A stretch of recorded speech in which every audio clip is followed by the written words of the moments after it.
হলুদ সাদা লেহেঙ্গায় রুকুর এক নতুন রূপ। পরিবারের সবাই তো পারছে, মন ভরে রঘুকে দেখে যাচ্ছে, মাথায় হাত বুলিয়ে দোয়া করে যাচ্ছে। এত রূপ কোথায় ছিল এতদিন? কি সেজে বসেছিল? কতই আর বয়স! আজকালকার মেয়ে সেজেগুজে বেরাবে তা না। আলাপ আলোচনায় সবাই মুখরিত। সবার এমন ভাব যে রুকুর জীবনে এবারই প্রথম বিয়ে হচ্ছে। তার আগে কিছুই হয়নি। ভাবিরা তো হাতে ধরিয়ে ধরিয়ে শেখাচ্ছে, এটা এভাবে করো, তো ওটা ওভাবে করো। রুকুর মন খারাপ ভাবটা এদের সংস্পর্শে এসে অনেকটাই দূরে চলে গেছে। সবার সাথে মিষ্টি মিষ্টি করে কথাও বলে। মুহূর্তেই অমূল পরিবর্তন। রুকু নিজেও বুঝতে পারছে যে সে অনেকটাই স্বাভাবিক আচরণ করছে। লোকালয়ে তার আগের চিত্ত ধীরে ধীরে ফুটে উঠছে। সাদ রুকুর দিকে তীব্র দৃষ্টিতে তাকায়। আগের ফুপির রূপে দেখে তার মনটা ভরে ওঠে। আপাতত তার চোখ খুঁজছে পূরবীকে। কোথায় মেয়েটা? সবাই এদিকে রেডি হয়ে একদম ফিটফাট, আর এই মেয়ের দেখা নেই। নিশ্চয়ই ঘরকোনা হয়ে বসে আছে। সবার সাথে নিজেকে মিস করতে পারছে না। রুকুর পাশে যে এসে বসবে সেটারও উপায় কি? হলুদ শাড়ি গ্রাম্য স্টাইলে পরে দিব্যি ছোটাছুটি করছে পূরবী। ভীষণ মজা লাগছে তার। গ্রামে যত আয়োজনই করা হোক না কেন, শহরের ব্যাপারটা পুরো আলাদা। এদিক সেদিক ঘুরতে ঘুরতে চোখ পড়ে নুরার উপর। তার পাশেই বাবুকে নিয়ে দাঁড়িয়ে আছে বিজয়। নুরা সানার সাথে গল্প করছে আর অট্টহাসিতে ফেটে পড়ছে। বিজয় বাবুকে সামলাতেই ব্যস্ত। দৃশ্যটা দারুণ লাগছে পূরবের কাছে। নুরার কাছে যেতে নিয়েও দুপা পিছিয়ে যায়, যাওয়ার আর সাহস পায় না। নুরো যদি পরে পূরবীকে বলে, বিজয় সামনে থাকতেই তুমি এখানে কেন এসেছো? আমার ঘর ভাঙতে চাও? এরকম কথা বলা নুরার এক সেকেন্ডের ব্যাপার, তাকে বিশ্বাস নেই। বিজয়কে নিয়ে সমস্যা হলেই কাকে কখন কি বলে কিছুই যায় আসে না তার। তার উপর একটু পরপর পূরবী গিয়ে আয়নার সামনে দাঁড়াচ্ছে। পার্লারের মেয়েগুলোকে চুমু খেতে ইচ্ছে করছে। এত সুন্দর করে মেকআপ আর শাড়িটা পরিয়ে দিয়েছে যে বেশ কমফোর্টেবল লাগছে। এদিক সাথে ঘোরাঘুরি করছে পূরবী। একা একা আর ভালো লাগছে না। সবাই সঙ্গে নিয়ে ঘুরছে, আর সে একা। কারোর সাথে তেমন পরিচয়ও নেই যে কথা বলবে। একটা চেয়ার টেনে বসে পড়ে, আশেপাশে মানুষের চলাচল দেখতে থাকে। রুকুকে একটু আগে দেখে এসেছে, ভীষণ সুন্দর লাগছে। এখন শুধু শুভ্রের আসার অপেক্ষা। গায়ে হলুদটা কমিউনিটি সেন্টারের করার কথা ছিল, কিন্তু রামিসা বাদ সাধল এ বাড়িতেই হোক। এখন উপরন্ত শুভ্রকে এসে হলুদ দিয়ে যেতে হবে। সে তার শুভ্র পরীকে দেখবে আর ফিট খাবে। পূরবে ঠিক শুভ্রের পেছনে থাকবে। শুভ্র যখন পড়ে যাবে তখন সে ধরে নেবে। বর ব্যথা পেলে আবার সমস্যা।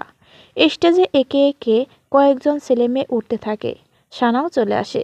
কাজিনদের নিয়ে ডিজে স্টার্ট করে। চারদিকে লাল নীল হলুদ লাইট জ্বলছে। হলুদ শাড়ির আঁচল এক পাশ দিয়ে স্টাইলিশ করে নিয়ে ধীরে ধীরে বিট তুলছে। একটু পরে সাউন্ডে কান ফেটে যাবার অবস্থা পূরবীর। স্টেজে উড়োধুরা নাচ চলছে। পূরবী হাঁ করে দেখে যাচ্ছে।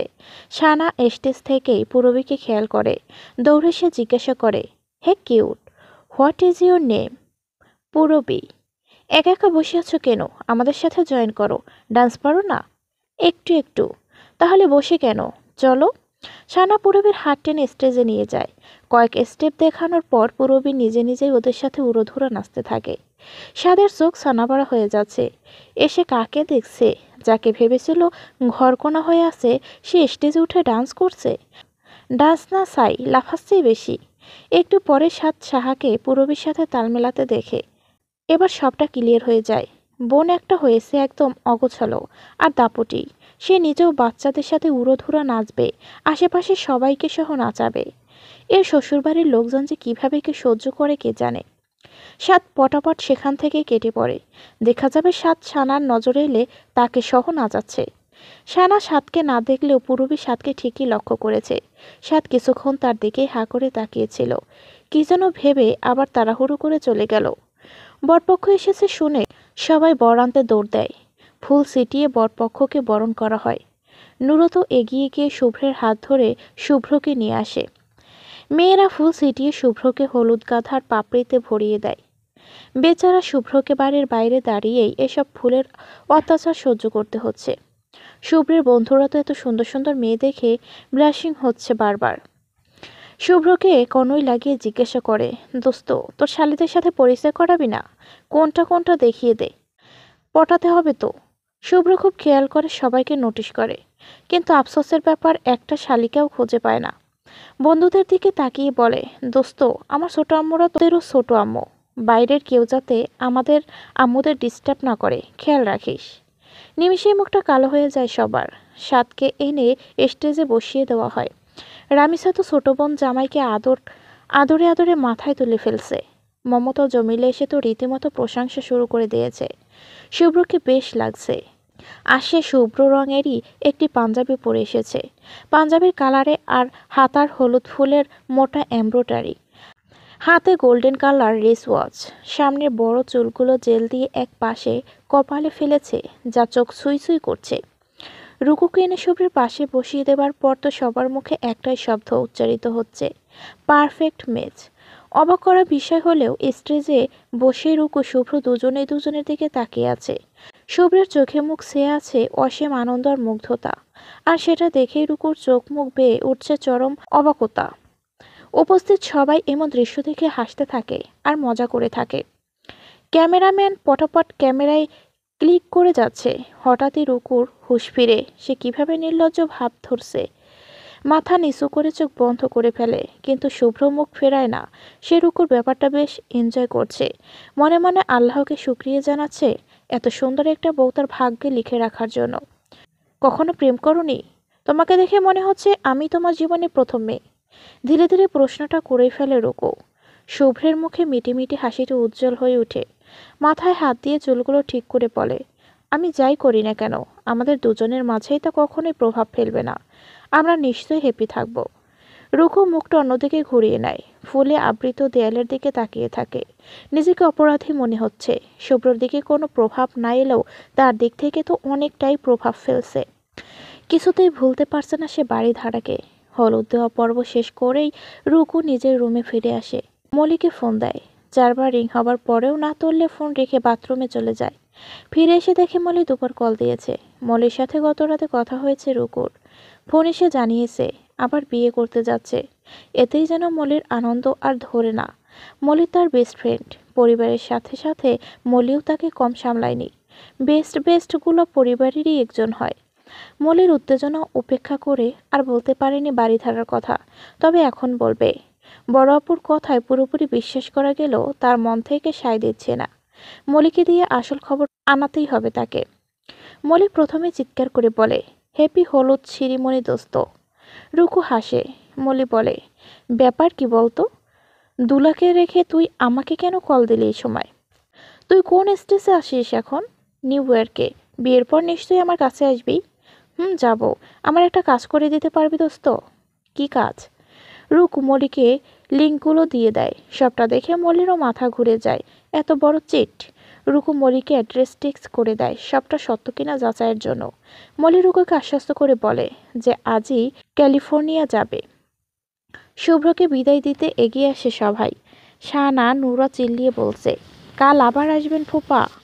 মমতা চিল্লাতে না করছে, তবু দুই পাজি থামছে না।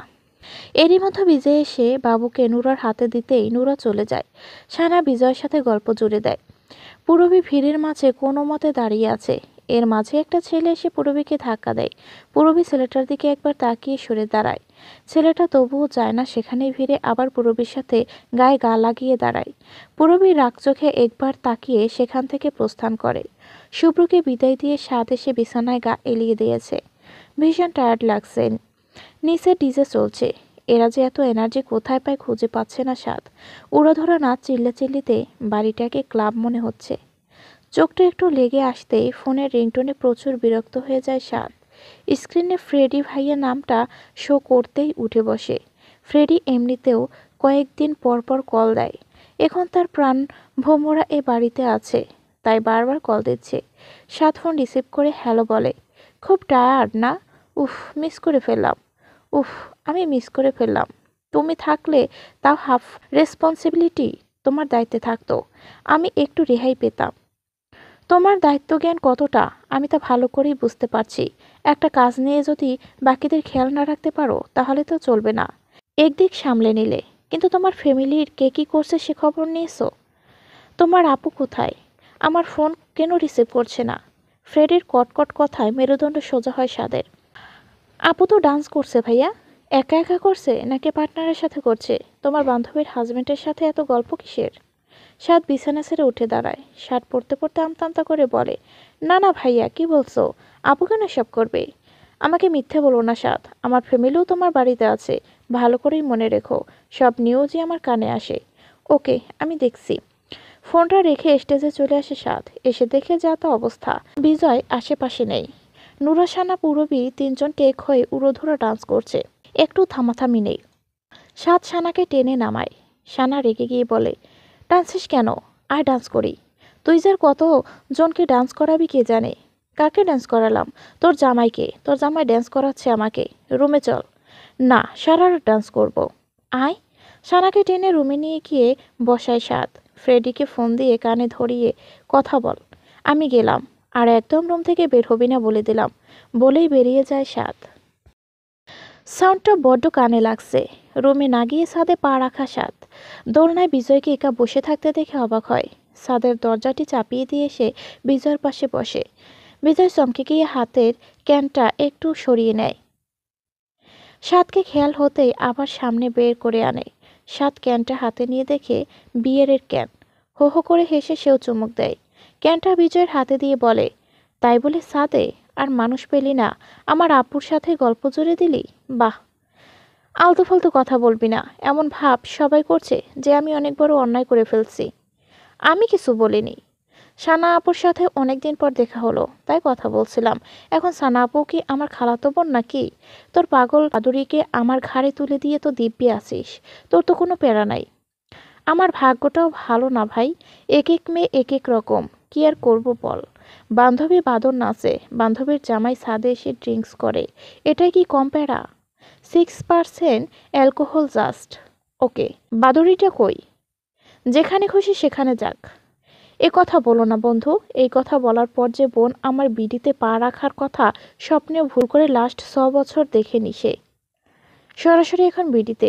ওইদিকে ভাইয়ের মাথা খারাপ, এদিকে আমারটাও খারাপ। এখন যেটুকু ভালো আছে সেটুকু খারাপ করার চিন্তা যদি তুমি এখন করতে থাকো, তাহলে আগেই মাফ চেয়ে নিচ্ছি। মাথা খারাপ লোকের কাছে এসে বলছো মাথা খারাপ করো না? বাহ, তোমার প্যারা আর কতই নিব ভাই। নিজেরটার তো জায়গায় দিতে পারছি না। কোথায় সে? না থাকলে কি আর হবে না? তা হবে, তবে বুঝে শুনে বিয়ে করিস। তোর বান্ধবী আমার লাইফটাই শেষ করে দিল। একটা মেয়ে এতটা সন্দেহবাদী কেমনে হয় ভাই? তাকে আমি এত লাভ করি, সে বুঝে না কেন, শুধু শুধু সন্দেহ করে। বেশি পসেসিভ। পাগল। একটা পাগলের ডাক্তার বিয়ে করতো ফ্রিতে, তোর বান্ধবীকে সারা জীবন ট্রিটমেন্ট করে যাবে, আমি চিল করব। যাই বলিস, কথাটা অমন্দ না। আমার মনে হয় তাকে একমাত্র তুই ট্রিটমেন্ট দিতে পারবি, কারণ নুরো কিন্তু তোর প্রেমী পাগল। না হলে কি আর আমায় ছাড়ে? ফিক করে হেসে দেয় বিজয়। সাদকে জিজ্ঞাসা করে, কোথায় তোর বাদরানি? নিচে দেখে এলাম রাগে নুডলস গিলছে। আমারও গিলতে ইচ্ছে হচ্ছে। থাক, গেলাম। ক্যানটা সাদের হাতে দিয়ে যেতে থাকে বিজয়। সাদ ডেকে বলে, আরে বিয়ে নিয়ে যা। গিলবিটা কি? স্পেশাল বিয়ের দোস্ত নিচে আছে। টাটা। সাদ আর কিছুই বলে না, শুধু একবার মুচকি হাসে। সারা রাত নেচে নেচে দুপুর 2টোয় ডাকতে ডাকতে ঘুম ভেঙেছে ছেলে মেয়েদের। সব কাজিনরা এক রুমে শুয়েছিল রাতে। পূরবী এখনও ঘুম থেকে উঠেনি। ফুয়াদ টুকটুক পূরবীর দিকে তাকিয়ে আছে। গতকাল রাতে পূরবীর সাথে সেই লেভেলের নেচেছে ওরা। রাতে ভেবেছিল মেকআপ করে এমন টুকটুকি সেজে আছে। ঘুম থেকে উঠে আর পলক ফেলতে পারছে না। টুকটুক তো বলেই নিয়েছে, ফুয়াদ তাকাবি না, এ আমার টুকটুকি। ফুয়াদ বলে, না, এ আমার ফুলি রানী। সি, ফুলি রানী কি জঘন্য। আর তুই কি টুকটুকি বানিয়ে দিলি? আরে না রে পাগলা, এ হচ্ছে টুকটুকের টুকটুকি। কথাগুলো মালিহার কানে পৌঁছায়। মালিহা দেরি না করেই সানার কানে পৌঁছে দেয়। সানা ইতিমধ্যে জেনে গেছে পূরবী তাদের বাড়ির একজন আশ্রিতা। এ বাড়িতেই তার বসবাস এবং সকলের নয়নের মণি। সে তো টুকটুক ফুয়াদের মধ্যে গিয়ে বসে এদের গল্প শুনছে। একজন আরেকজনের সাথে তৃতীয় বিশ্বযুদ্ধ করে হলেও নিজেদের টুকটুকি ফুলিরানি বানিয়ে নিবে। সানা বলে, তবে তাই হোক, যে জিতবে সে পাবে পূরবীকে। মমকে ম্যানেজ করার দায়িত্ব আমার। দুজনেই হাই ফাইভ দেয়। মনে মনে পূরবীকে পাওয়ার বাসনা পোষণ করে। মাঝখান থেকে মালিহা বলে ওঠে, এত সুন্দর মেয়ে, বিএফ তো নিশ্চয়ই আছে। আগে জেনে নাও ভালো নয় কি তার বয়ফ্রেন্ড আছে কি নেই। টুকটুক বলে, আরে রাখ তো বয়ফ্রেন্ড, তার বয়ফ্রেন্ড থাকলে বয়ফ্রেন্ডের সাথে যুদ্ধ হয়ে যাবে দেখিস। ফুয়াদ হাসতে হাসতে বলে, যে না আমার চেহারা, ফু দিলেই তো উড়ে যাবি। আর তুই কি মাত্র 3 কেজি আমার থেকে বেশি হয়ে ফুটাঙ্গি করস? সামনের মাসেই জিমে যাব দেখিস। সে তো 1 বছর থেকে শুনে আসছি, তোর জন্য আমিও যেতে পারছি না। 7 ভাইয়ের মতো বডি বানাবো বুঝছিস, তারপর দেখি। কে বলে আমি ফু দিলেই উড়ে যাব। বলতে না বলতে সাত এসে হাজির। সবাই উঠে গেছে, পূরবী এখনো ঘুমে দেখে সানাকে বলে, কিরে আপু, এই বজ্জারটাকে ডাকিসনি এখনো? কখন রেডি হবি তোরা? এই তো ডাকছি। মালিহা গিয়ে পূরবীকে চাপিয়ে চেঁচিয়ে চেঁচিয়ে ডাকতেই সাত দেয় এক ধমক। এইভাবে কেউ ঘুম ভাঙায়? ঘুমের মতো হার্ট অ্যাটাক করিয়ে দিতে চাস? মালিহা ভেঙচি কেটে বলে, আসছে আমার হার্টের ডাক্তার, আবার ডাকতে যাবে, একেবারে আস্তে আস্তে ডাকছে। সাত সেখানেই দাঁড়িয়ে আছে, অথচ তার কান অবধি পৌঁছায় না। শর্ত সর, তোর দ্বারা কিচ্ছু হবে না। মালিহাকে সরিয়ে দিয়ে সাত হাঁটু গেড়ে বসে পড়ে। পূরবীর গালে হাত রেখে আস্তে আস্তে ডাক দেয়। দুবার ডাকেই পূরবী চোখ খুলে। সাতকে দেখেই উঠে বসে। সাত বলে, শরীর খারাপ? পূরবী মাথা নাড়িয়ে না বলে, ওকে উঠে পড়ো, 2টো বাজে। সাত চলে যেতেই মালিহা বলে, ভাইয়া আমাকে ধমক দিলেও অথচ পূরবীকে এত নরম হয়ে ডাকলো দেখছিস? ফুয়াদ মাথায় চাটি দিয়ে বলে, তো কি, তোকে আদর করবে? কিভাবে ঘুমের মানুষ ডেকে তুলতে হয় দেখে শেখ। সানা তাড়া দেয় রেডি হবার জন্য। সবাই যার যার মতো খেয়ে রেডি হতে চলে যায়। ব্লাউজের গলাটা একটু বড়ই মনে হচ্ছে পূরবীর। সবাই পরলেও পূরবী কমফোর্ট না। সবাই গ্রাম্য স্টাইলে লাল শাড়ি পরেছে। শাড়ি পরা শেষে মেয়েরা লাইন লাগিয়ে দাঁড়িয়ে আছে। রুকুর ফেস মেকআপ করা শেষ হলেই একে একে সবাইকে পার্টি মেকআপ করে দিবে। রুকু বারবার ফোনের দিকে নজর দিচ্ছে। সানা ফোনটা হাত থেকে নিতে চাইলে রুকু ইশারায় নিতে নিষেধ করে দেয়। একে একে সবাইকে সাজিয়ে দেওয়ার পর সবাই বেরিয়ে গেলে রুকুকে বেনারসি পরানো হয়। চুলগুলো সেট আপ করে পুরো রেডি করিয়ে দেয়। রুকুর দিক থেকে নজর সরানোই যাচ্ছে না। এত সুন্দর আগে কখনোই লাগেনি, যদিও এত মেকআপও আগে করেনি। নুরো এসে ঝটপট কয়েকটা ছবি তুলে নেয়। এগুলো সে এখন শুভ্রকে সেন্ড করবে। সেন্ড করার আগে মোটা অঙ্কের টাকাও হাসিল করবে। তারপর সাত আর সে ভাগাভাগি করে নেবে। যেহেতু সাতের ফোন থেকে সাত হয়ে পাঠাচ্ছে, সাতকে তো ভাগ দিতেই হবে। রুকু গিয়ে নিজের রুমে বসে। স্টেজে যাবে না, এখন না করে দিয়েছে। সেখানে গিয়ে বসে থাকবে আর এক একজন প্রশংসা করে যাবে। সেটা ভালো দিক হলেও রুকুর ভালো লাগে না। বিয়ে পড়ানোর সময় যাবে বলে দিয়েছে। ফোনের দিকে আবার উকি দেয়। মলির একটা কলের জন্য অপেক্ষা করছে সে। যদি বাড়ি সত্যি বেঁচে থাকে আর তাকে না ঠকায়, তাহলে এই বিয়েটা এখনই ক্লোজ করে দিবে। অন্য কারো বেবি অথবা মেয়েটা সম্পর্কে অন্য কিছুও তো হতে পারে। ফেসবুকে ছবি থাকতেই পারে। হয়তো সেই মেয়েটার বাসাতেই আছে বাড়িধারা, তাই একসাথে ছবি দিয়েছে। বাড়িধারা রুকুকে ঠকাতে পারে না, কিছুতেই পারে না। একবার সত্যিটা জানতে পারুক, সব ছেড়ে দিয়ে বাড়িধারার কাছে চলে যাবে। সব বাঁধন ছিন্ন করে যাবে। ছেলেমেয়েরা মিলে আবারও স্টেজে উঠেছে। যারা স্টেজ ছাড়া আছে তারাও কাজের ব্যস্ততার মাঝেও নাচছে। সাত পুরো এড়িয়ে খুঁজে পূরবীর দেখা পায় না। কাজের চাপে পূরবীর কথা প্রায় ভুলেই যায়। বাথরুমে গিয়েছিল পূরবী, ফিরে এসেই শুনে বরপক্ষ চলে এসেছে। সাদা রঙের ভেতর গোল্ডেন জড়ি কাজের শেরওয়ানিতে শুভ্র সকলের দৃষ্টি কেড়েছে। শুভ্রকে নামাতে গিয়েও একবার ধাক্কা খায় পূরবী। পেছনে তাকিয়ে দেখে সেদিন এসে ছেলেটি। পূরবী ইগনোর করে ব্যাপারটা, অন্য পাশে চলে যায়। শুভ্রকে বসিয়ে দেয় স্টেজে। শুভ্রকে সামনে রেখেই নুরাসানা মিলে একটা ডুয়েট নৃত্য করে। ছেলেরা তো নাচ দেখে ফিদা হয়ে যায়, রীতিমতো ফ্লার্ট করতে থাকে। সানা নুরা কেউ বলে না যে তারা মেরিড। দুজনেই মজা নিতে থাকে। কথাটা বিজয়ের কানে যেতেই নুরাকে ফোন লাগায়। শুধু বলে, বাবু কাঁদছে। নুরা অমনি দৌড়। সানা পূরবীর হাত ধরে নিয়ে গিয়ে ডিজে অন করতে বলে। দুই পরিবারের লোক একসাথে ডান্স করবে। শুভ্রের ছোট ছোট কাজিনরা তো অনেক বেশি এক্সাইটেড ছিল বাংলাদেশি বিয়ে দেখতে। এবার তারা একসাথে ডিজে ডান্স করে ফাটিয়ে দেয়। ডান্সের মাঝে পূরবী খেয়াল করে তার শির দ্বারা বেয়ে একটা আঙুল চলে যাচ্ছে। পূরবী খপ করে ধরে ফেলে তাকাতেই সেই ছেলেটা হেসে দেয়। পূরবীর মাথায় এবার আগুন চেপে ওঠে। রেগেমেগে ছেলেটাকে ধাক্কা দিয়ে ফেলে দিয়ে বলে, তোর সাহস কত বড়, তুই আমার গায়ে হাত দিস? মেয়েদের গায়ে হাত দিতে খুব ভালো লাগে তাই না? ধাক্কাও দিস, আয় ধাক্কা দে। ছেলেটা আরে আরে ম্যাম বলে উঠতে যাবে, পূরবী আবার ধাক্কা দেয়। দে ধাক্কা দে।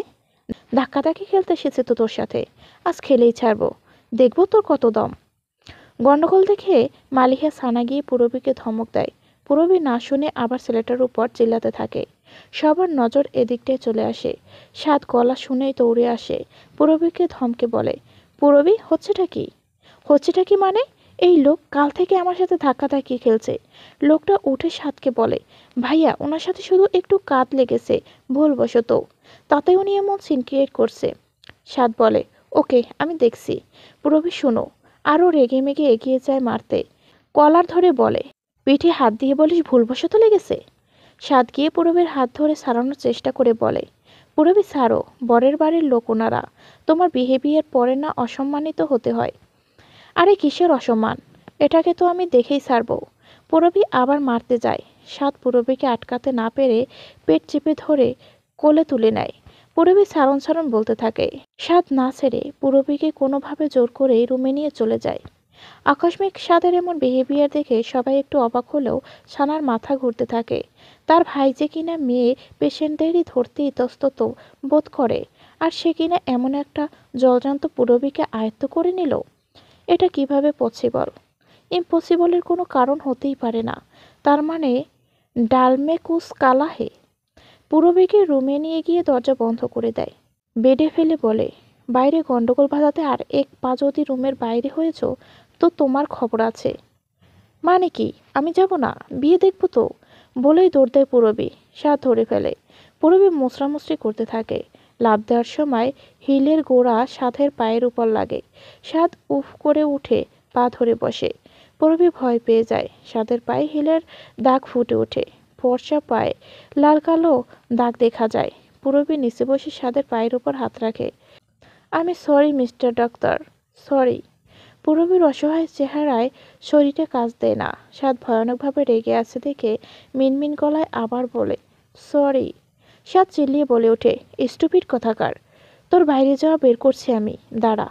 আশেপাশে খুঁজে কিছু না পেয়ে জানালার পর্দা নামিয়ে ফেলে। পূরবী ভাবে পর্দা স্টিক দিয়ে সাত এবার তাকে মারবে। সে চিৎকার করে ওঠে। সাত পর্দা স্টিক ফেলে পর্দা দিয়ে দড়ি বানিয়ে খাটের পার সাথে পূরবীর হাত দুটো বেঁধে ফেলে। গাল দুটো হাতে চৌখা করে মুখের সামনে এনে বলে, কে বলেছিল স্টেজে গিয়ে নাচানাচি করতে? আমি বলেছিলাম? ওই তোর চুল খোলা কেন? এত কিসের সাজ? তোকে আমি বাইরে যেতে দেই না, তোর ভালোর জন্যই তো দেই না। আর বিয়ে বাড়ি কিছু বলি নাই বলে উড়ন্ত পাখি হয়ে চলবি? বাড়িতেই আমি মাথার কাপড় ফেলতে না করেছিলাম, আমার নজর না চলে যায়, আর তুই পিঠ বের করে ছোঁয়া নিচ্ছিস, তাই না? খুব বার বেড়ে গেছিস। এই রুম থেকে বের হবি তো খবর আছে, এভাবে পড়ে থাক, জনমের ফুর্তি অনেক করেছিস। পূরবীকে ছেড়ে দিয়ে বাইরের দিকে পা বাড়ায়। পূরবীর গাল দুটোতে আঙুলের ছাপ বসে গেছে প্রায় শক্ত করে ধরাতে। ছাড়া পেয়ে জোরে জোরে শ্বাস নিতে নিতে চিল্লিয়ে বলে, ডেকেই যেহেতু রাখবো, তাহলে এত রূপ দিয়ে কি হবে? বাইরের মানুষের কথা বাদ দিলাম, ঘরের মানুষও তো একটিবার নজর দে না। আমি তো চাই ঘরের মানুষটা অন্তত আমাকে দেখুক। সাত পূরবীর কথা শুনে দাঁড়িয়ে পড়ে।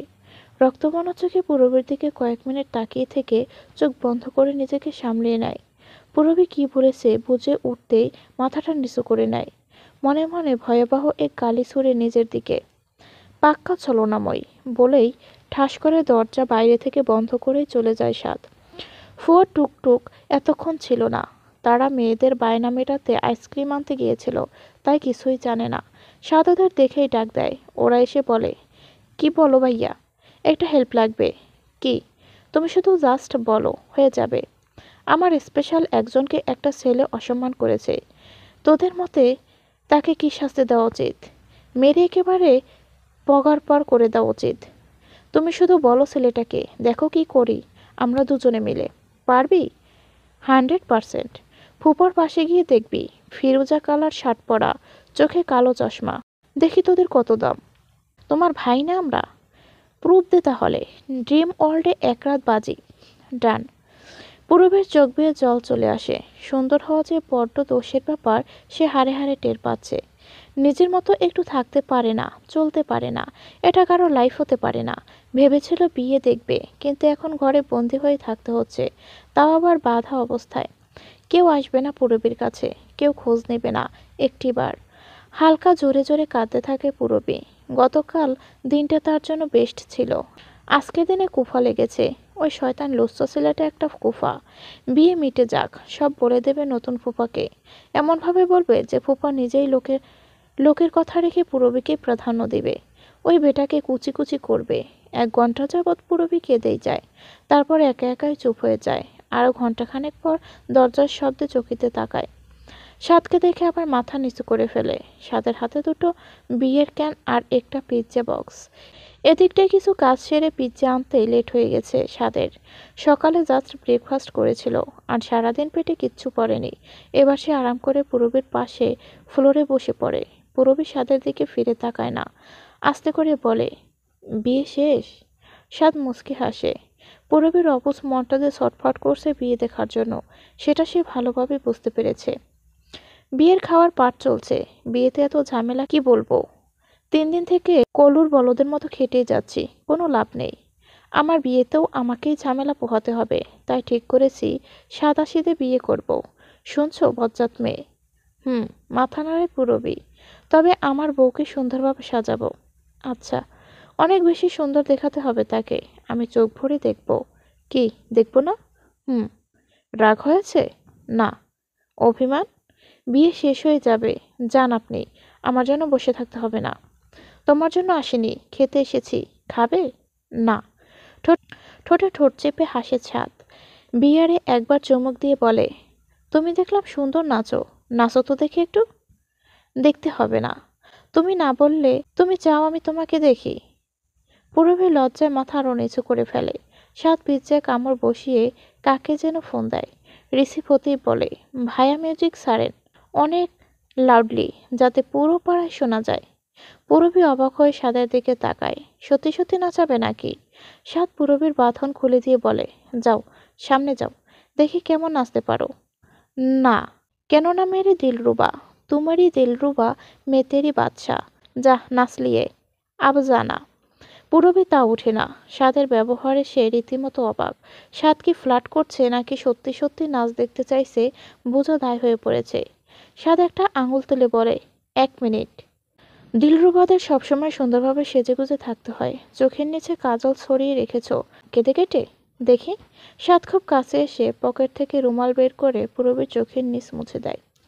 মিউজিক বাজছে। পূরবী কান্না মুখে বলে। পূরবীকে তুলে দিয়ে সামনে এগিয়ে দিয়ে আঁচলের কিনারা মুখে পুরে রাজার স্টাইলে বসে বিয়ের হাতে নেয় সাদ। পূরবীর সামনে ঝুঁকে কোনো মতে আঁচলটা পড়ে যাওয়া থেকে বাঁচায়। সাদের দিকে তাকাতেই বলে, উফ, ওইদিকে ফিরে নাচো। ওইদিকে ফিরে নয়, আঁচলটা ছাড়ুন। এভাবে নাচা যায় নাকি? এভাবেই থাকবে। ওইদিকে ফিরে নাচো। আমি দেখতে চাই নাচার সময় ব্যাক সাইডে কি এমন দেখা গিয়েছিল যে শয়তানটা দেখা মাত্রই ছুঁয়ে দিল। পূরবী এতক্ষণ এটাই ভাবছিল। এমনি এমনি কথা না শুনিয়ে ছেড়ে দেবে না সাদ। এবার তো রীতিমতো ফাঁদ পেতে বসেছে। অদ্ভুত পানির দেওয়ার। দুহাত পিঠে রাখে পূরবী। পিঠ অনেকটাই বেরিয়ে আছে। সাদ বাধা দিয়ে বলে, ইতিমধ্যে আমার নজর তোমার ব্লাউজের নিচের দিকে মেরুদণ্ড বরাবর গাঢ় তেলটার দিকে। হাত ছাড়াও বজ্জাত মেয়ে। নজর না দেওয়ার অপরাধে আজ আমি দ্বিতীয়বার নালিশ শোনাতে চাই। পূরবীর গাল দুটো নিমিষেই লাল হয়ে ওঠে। এত লজ্জা তাকে কখনো কেউ দেয়নি। এমনিতেই অর্ধ উন্মুক্ত পেট, তার উপর নজর তিল বরাবর, আর লজ্জার কথার চুরি। পূরবী যেন কুঁকড়ে যাচ্ছে, কিন্তু রক্ষা তার হয় না। বাধ্য হয়ে তাকে নাচতেই হয় ঠিক সেভাবে যেভাবে স্টেজে নেচেছে। এক পর্যায়ে কেঁদে ফেলে পূরবী। সাদ তখন আঁচল টেনে নিয়ে আসে পূরবীকে। বুক থেকে আঁচল পড়তে যাবে সেই মুহূর্তে সাদ আটকে দিয়ে ঠিক করে পরিয়ে দেয়। সেফটি পিনের কথা আর উল্লেখ করে না সাদ। এমনিতেই ডোজ বেশি হয়ে গেছে। সাদ পূরবীর গাল মুছে দিয়ে পিজ্জা মুখের সামনে ধরে বলে, খাও, নেচে টায়ার্ড হয়ে গেছো, খেয়ে দিয়ে শক্তি বাড়াও। দুবার পূরবীর মুখ সরিয়ে দিল, তৃতীয়বার ঠিকই মুখে নেয়। সাদ নিজেও খায়, পূরবীকেও একটু একটু করে খাইয়ে দেয়। এতে একটু একটু করেই পূরবীর অভিমান যেন কমে আসে। মলির ফোনের জন্য অপেক্ষা করছে রুকু। এদিকে রুকুকে নিয়ে যাওয়ার জন্য সানা এসে বসে আছে। রুকু একটু দাঁড়া বলে অনেকটা সময় পার করে ফেলেছে। সানা তো এবার বিরক্ত হয়ে বলে, ফুপি, আর কতক্ষণ? বারবার ফোনে কি দেখছো বলো তো? চলো এবার। আর একটু সময় দে আমায়। এত ভয় পাচ্ছ কেন বলো তো? আমার বিয়ের সময় তো আমি আগে আগে গিয়ে বসেছিলাম স্টেজে। তুমি এত লেট করছো। রুকু উত্তর দেয় না। তার মনে কি চলছে তা বোঝার ক্ষমতা কারো নেই। সে এখনো মনে প্রাণে চাইছে সব যেন মিথ্যে হয়, কিন্তু তার চাওয়া অপূর্ণ করে ছোট্ট একটা মেসেজ আসে মালির পক্ষ থেকে। ধপ করে বসে পড়ে রুকু। রুকুর দেরি দেখে এবার মমতা রুকুর রুমের দিকে পা বাড়ায়। এত দেরি হচ্ছে কেন সেটাই বুঝতে পারছে না। নুরা বলে, কি হলো বলো তো? সানা আপু তো সেই কখন গিয়েছে। চিন্তার ভাঁজ পড়ে সবার কপালে। চিন্তায় পড়ে না শুধু শুভ্র। সে বিশ্বাস করে রুকু তার কথা রাখবে। এই বিয়ে রেখে সে কোথাও যাবে না। যদি যেত তাহলে তাকে আমন্ত্রণ করতো না। মমতা গিয়ে দেখে সানা আবার গালে ব্লাশন দিতে বসে গেছে। রুকু ফোনের দিকে তাকিয়ে আছে এক দৃষ্টিতে। মমতা এগিয়ে গিয়ে বলে, রুকু যাচ্ছ না কেন? দেরি হচ্ছে তো। শুভ্র অপেক্ষা করছে রুকু তোমার জন্য। রুকু মাথা তুলে তাকিয়ে মাথা নাড়ি হ্যাঁ বলে। তার চোখ জোড়া ছলছল করছে। সন্দেহ হয় মমতার। ফোনে কি দেখছো দেখি। ফোনটা এগিয়ে নিতে যাবে তার আগেই ফোনটা বিছানায় ফেলে দাঁড়িয়ে পড়ে রুকু। খুব স্ট্রোলিং বলে, তা দেখার প্রয়োজন নেই, চলো ভাবি। মমতার হাত ধরে স্টেজে আসে রুকু। সামনে পাতলা চাদরের সামনে বসা অবধি মুগ্ধ দৃষ্টিতে তাকিয়ে থাকে শুভ্র, তার শুভ্র রাঙা পরিটার দিকে। মাঝখানে চোখাচোখি হলে মিষ্টি হাসি উপহার দেয়। রুকু লজ্জায় না এমনি মাথাটা নিচু করে ফেলে, তা বোঝা যায় না, কিন্তু তার গোলাপি মেকআপের গাল দুটো যেন আরো গোলাপি রং ধারণ করে। সাদের নিকট ফোন আসে। সানা ফোন দিয়েছে। কি রে ভাই, কোথায় তুই? বিয়ে পড়ানো দেখবি না? ফুপিকে নিয়ে আসা হয়েছে। হ্যাঁ, তাড়াতাড়ি আয়। আসছি। ফোন রেখে পুরবিকে বলে, বিয়ে পড়ানো নাকি দেখবে? চলো চলো, এখন বিয়ে পড়ানো হবে। আমি আর বাইরে যাব না, আপনি যান। বিয়ে পড়ানো শেষ হয়ে গেল তো। আমি দেখব না আর বিয়ে পড়াবো, বাইরে যাব না 3 দিন। আরে মেয়ে, আমি সাথে থাকলে কোনো প্রবলেম নেই। যাবে না তো? না। সাদ পূরবীকে এক টানে কোলে তুলে নেয়। পূরবী ভয় পেয়ে সাদের পাঞ্জাবি চেপে ধরে বলে, এবার যাব। এভাবে? পূরবী মাথা নিচু করে কিছু না বলে। সাদ বলে, কখনো পুরোপুরি বিশ্বাস করতে পারিনি, আজ করলাম। মেয়েরা হলো মোমের মতো, একটু আদর দিলেই গলে যায়। আমি গলব না বলেই আরো পাঞ্জাবি আঁকড়ে ধরে পূরবী। সাদ হাসতে হাসতে বলে, আচ্ছা, স্ট্রং থাকো, হেঁটে তো যাওয়া যায়। হুম, পাশেই আছে। পূরবীকে নামিয়ে দিয়ে বাইরে চলে আসে সাদ। সবার ফোকাস তখন বরকনের দিকে। এই সুযোগে পূরবীর হাতটা শক্ত করে ধরে এগোতে থাকে সাদ। কাছাকাছি এসে দাঁড়াতেই শুনতে পায় রুকুর মিষ্টি কণ্ঠে, কবুল, কবুল, কবুল।